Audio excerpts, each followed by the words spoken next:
जय श्री कृष्ण। आज का प्रसंग है, तत्व प्राप्ति में देरी नहीं है। जो बात हमारी उन्नति के लिए ठीक नहीं है, सच्ची नहीं है, हमारे लिए लाभदायक नहीं है, फायदा नहीं है, उसका त्याग कर दें, इतनी ही बात है। कोई लंबी चौड़ी बात नहीं है। त्याग से तत्काल ही शांति मिलती है। त्यागा शांतिरंतरम। उसमें कोई बाधा लगती हो तो बताएं, जिससे उस पर आपस में विचार करें, साफ साफ सरलता से कह दें। इसमें मान होगा, अपमान होगा, स्तुति होगी, निंदा होगी, लोग क्या कहेंगे क्या नहीं कहेंगे, इन सब बातों को छोड़ दें। अगर अपना कल्याण करना हो तो लोग चाहे कुछ भी कहें, कुछ भी करें, उस पर ध्यान न दें। तेरे भावे जो करो, भलो बुरो संसार, नारायण तू बैठ के अपनो भवन बुहार। त्याग का, कल्याण का काम अभी करने का है, ये काम धीरे धीरे करने का, कई दिनों तक करने का है, ये बात नहीं है। पर लोगों के अंदर ये बात बैठी हुई है कि यह तो समय पाकर होगा। सज्जनों, मैंने खूब विचार किया है, यह बात तो भविष्य की है ही नहीं।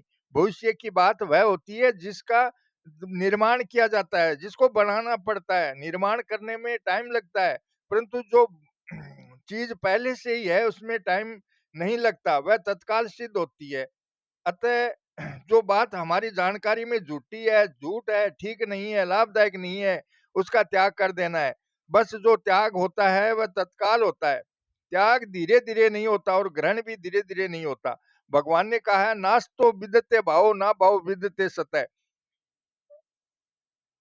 झूठ वस्तु, असत वस्तु की तो सता नहीं है, और सच्ची वस्तु का अभाव नहीं होता। फिर कहा है, अभ्योरपि दृष्टो अंत सत्वन यो सत्व तत्वदर्शी भी। यानी इन दोनों के तत्व को तत्वदर्शी पुरुषों ने देखा है।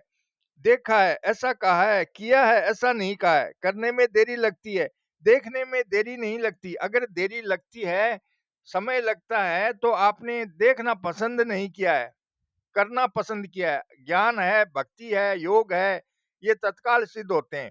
इनकी सिद्धि वर्तमान की वस्तु है। अगर ये वर्तमान की वस्तु न हो, अभी सिद्ध होने वाली न हो, तो फिर सिद्ध कैसे होगी?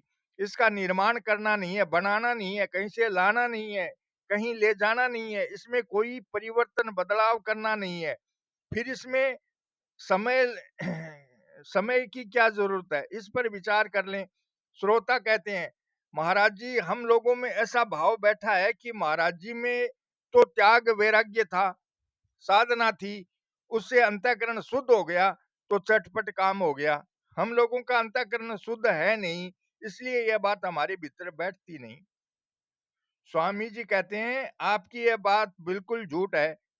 देखो, मैं आपसे एक बात कहता हूं, आपको विश्वास दिला दूं, यह तो मेरी सामर्थ्य नहीं है, यह बात मेरे तो बैठी हुई है, आपके न बैठे यह बात है ही नहीं। आपका अंतःकरण कितना ही अशुद्ध हो, गीता ने कहा है, अपि चेतसी पापे पे सर्वे भय पाप कृतम सर्व ज्ञान फल वे नेव व्रजिनम संतरिष्यसि। अगर तू संपूर्ण पापियों से भी अधिक पापी है, तो भी तू ज्ञान रूपी नौका के द्वारा निसंदेह संपूर्ण पाप समुद्र से अच्छी तरह तर जाएगा। पापे बे सर्वे बे पाप कृतम कहकर आखिरी हद कर दी। इतना संस्कृत का बोध तो बहुतों को होगा कि पापे बे शब्द बहुवचन होने से सारे पापियों का वाचक है, फिर भी इसके साथ सर्वे सर्वे बे शब्द दिया। सर्वे बे शब्द भी सारे संपूर्ण वाचक है। अब विचार करें कि ये दोनों शब्द देने के बाद भी भगवान ने पाप कृतम शब्द और दिया है, जो अतिशय बोधक है। पहले पाप कृतम होता है, फिर पाप कृतर होता है, और फिर पाप कृतम होता है। ये आखिरी बात है। सारे संसार में जितने भी पापी हो सकते हैं, उन सारे पापियों से भी ज्यादा पापी, उसका अंतःकरण कितना अशुद्ध होगा, बताओ। क्या आपकी ये जस्ती है कि मैं भी ऐसा ही पापी हूँ? नहीं जस्ती ना। भगवान बताते हैं कि ऐसा महान पापी भी ज्ञान रूपी नौका से सारे पापों से तर जाता है। ऐसा कहकर फिर आगे के श्लोक में कहते हैं, अथे धासी समिद्धो अग्नि भस्मा सात कुरुते अर्जुन ज्ञानाग्नि सर्व कर्माणि भस्मात कुरुते तथा। हे अर्जुन, जैसे प्रज्वलित अग्नि ईंधन को सर्वथा भस्म कर देती है, ऐसे ही ज्ञान रूपी अग्नि संपूर्ण कर्मों को सर्वथा भस्म कर देती है।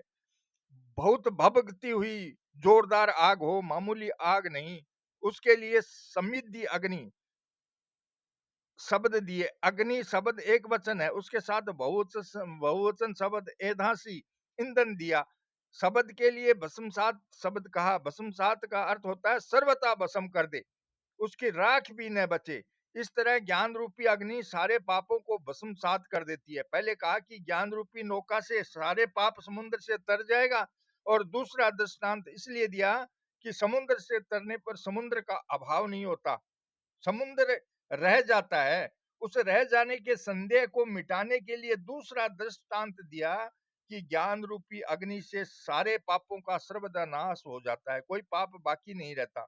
यहाँ कर्माणी कहने से भी काम चल जाता, फिर भी इसके साथ सर्व शब्द दिया, मतलब है कि संचित क्रियमाण और प्रारब्ध सभी कर्मों का नाश हो जाता है। अब इसमें देरी का क्या काम है? श्रोता कहते हैं, महाराज जी आप जो बात कहते हैं वह युक्ति से ठीक जचती है, पर अक्सर अपने अंतःकरण की स्थिति देखकर मन विचलित डामाडोल हो जाता है कि यहाँ तो पोल है सारी। स्वामी जी कहते हैं, अब ध्यान देकर सुनना, अंतःकरण करण है कि करता है? यह तो करण है, और तत्व करण साध्य करण से प्राप्त होने वाला नहीं है। करण से तत्व प्राप्त होने वाला नहीं है, वह तो कर्ण निरपेक्ष है, बिना कर्ण के ही प्राप्त होने वाला है। अगर वह कर्ण साध्य होता तो हम आपकी बात मान लेते कि हाँ ठीक है। कर्ण साध्य वह होता है जिसका निर्माण किया जाता है, जो कहीं से लाया जाता है, कहीं ले जाया जाता है, जिसमें परिवर्तन किया जाता है। इस तरह जिसमें क्रिया के द्वारा कुछ न कुछ विकृति आती है, वहां कर्ण काम करता है। जिसमें विकृति नहीं आती उसमें कर्ण काम नहीं करता। तत्व प्राप्ति में करण की अपेक्षा नहीं है, करण से तो संबंध विच्छेद करना है।